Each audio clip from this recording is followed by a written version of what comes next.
চুয়াডাঙ্গার দর্শনা এলাকার একটি বেসরকারি হাসপাতালে দুপুরের দিকে একটি বোমা সদৃশ বস্তু উদ্ধার করা হয়েছে। এতে স্থানীয়দের মধ্যে আতঙ্ক ছড়িয়ে পড়েছে। খবর পেয়ে দ্রুত ঘটনাস্থলে পৌঁছেছে পুলিশ ও বোম্ব ডিসপোজাল ইউনিট। প্রত্যক্ষদর্শীরা জানান, দুপুরের দিকে হাসপাতালের এক কর্মী ভবনের পেছনের অংশে একটি কালো টেপে মোড়ানো সন্দেহজনক বস্তু দেখতে পান। বিষয়টি হাসপাতাল কর্তৃপক্ষকে জানানোর পর পুলিশে খবর দেওয়া হয়। দর্শনা থানার ভারপ্রাপ্ত কর্মকর্তা জানান, খবর পাওয়ার পরপরই পুলিশের একটি টিম ঘটনাস্থলে পৌঁছে এলাকা ঘিরে ফেলে। পরে যশোর থেকে বোম্ব ডিসপোজাল ইউনিট এসে বস্তুটি পরীক্ষা করে।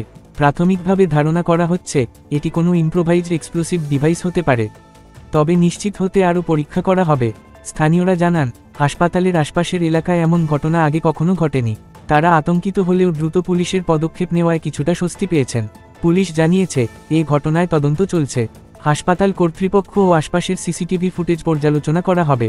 পাশাপাশি এটি কেউ রেখে গেছে নাকি কোনো উদ্দেশ্য ছিল তা জানার চেষ্টা চলছে। এই ঘটনায় পুরো এলাকায় নিরাপত্তা ব্যবস্থা জোরদার করা হয়েছে এবং জনগণকে কোনো সন্দেহজনক বস্তু দেখলে দ্রুত প্রশাসনকে জানানোর আহ্বান জানানো হয়েছে। নতুন নতুন শীর্ষ খবরের জন্য চ্যানেলটিকে লাইক, কমেন্টস, শেয়ার, সাবস্ক্রাইব অথবা ফলো করুন।